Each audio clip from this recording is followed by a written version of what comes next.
I've seen this going around. People keep saying that, first of all, Matthew Stafford was traded for 2 first-round picks, and as a result, people are saying, ooh, maybe this is going to impact a Deshaun Watson trade.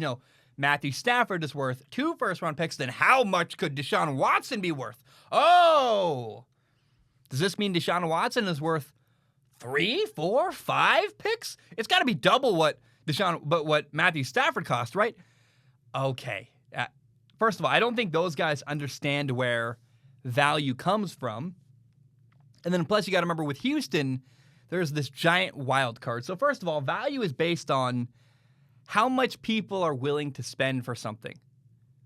If I have a car sitting in front of my house and I'm like, it's $1,000 and no one wants to buy it, its value isn't $1,000. Its value is whatever someone's willing to pay for that car. So the price for Matthew Stafford has no relevance on the price it's going to cost for a team to get Deshaun Watson. Deshaun Watson is worth whatever somebody's willing to pay. Matthew Stafford was 2 first-round picks. But again, Deshaun Watson does not necessarily correlate, his price does not necessarily correlate with the price that it cost to acquire Matthew Stafford. Then you have the wild card. Houston has Jack Easterby running things in their front office. He doesn't know what he's doing. He also heavily values religion. I guess apparently he considers religion a big part of how he makes decisions in the football world. I don't know another person in the football world who does that. I mean, yeah, there are people that pray for sure, but I think you have to have some football knowledge to run a football team. And that's another wild card. So a trade with Houston is not a normal trade between 2 football people. If you're trading with Houston, you're trading with a team who my guess is Houston doesn't understand the value of Deshaun Watson. So I have a car sitting in front of my house right now. It's a red Corolla. It's a 1995 Corolla. It doesn't get into 5th gear. It's got all these problems, but it's got a lot of sentimental value to me because it was my brother's car. My brother died 5 years ago now. And I want to sell that car for $25,000 because it's deeply meaningful to me. The problem is nobody's going to buy that piece of crap car for $25,000, let alone $500. It's not worth that. It's worth whatever someone's willing to pay. So Houston might think, we have this guy, Deshaun Watson. He's incredibly valuable. He's our franchise. He's everything to us. If you're going to get Deshaun Watson, you got to pay a boatload of money. But they might not understand reality. Also, imagine buying, if you're trying to buy a car from someone who doesn't know what they're doing, it makes it really hard. If they don't know the value of a car, it's complicated. Jack Easterby's never done this before. I know he's got Nick Caserio, but how much is who doing what? I don't know.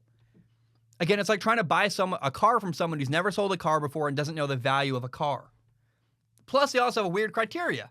The values of Jack Easterby have to play a factor in all this.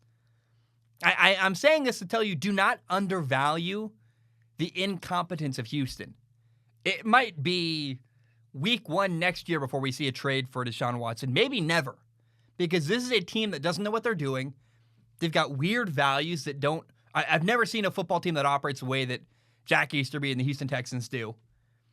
And so trading for Deshaun Watson is going to be a nightmare. They're going to say...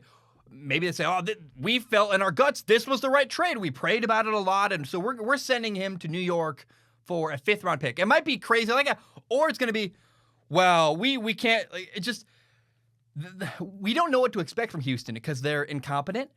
They got a weird value system. Weird meaning rare for a football team, and we don't know what to expect from them. They're incompetent. They've never done this before. They've got a criteria that I don't really understand. And so I expect a lot of curveballs in this Deshaun Watson trade coming up. I'm not trying to be clear, I'm not disparaging religion. I'm just saying that the way that Jack Easterby operates, the manipulative manner, the calling the mom of people. He literally called someone's mom and said, hey, we're concerned about your son. It's because the son doesn't want to play for them anymore. It's weird. It's like, that doesn't sound right to me.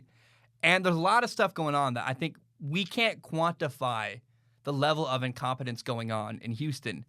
And so you might think, Deshaun Watson has no correlation with Matthew Stafford. And then also understand that we're going to see a lot of curveballs and a lot of stuff come out of left field with Houston because of the way they're run. And there's a lot of dysfunction there. I am telling you, expect a lot of unexpected things in the saga up ahead for Deshaun Watson and another team trying to trade for him. I feel bad for any team trying to work with Houston to make that trade happen. This is not a typical trade. It's with one side is a football team, the other side is a group of people that appear to not know what they're doing.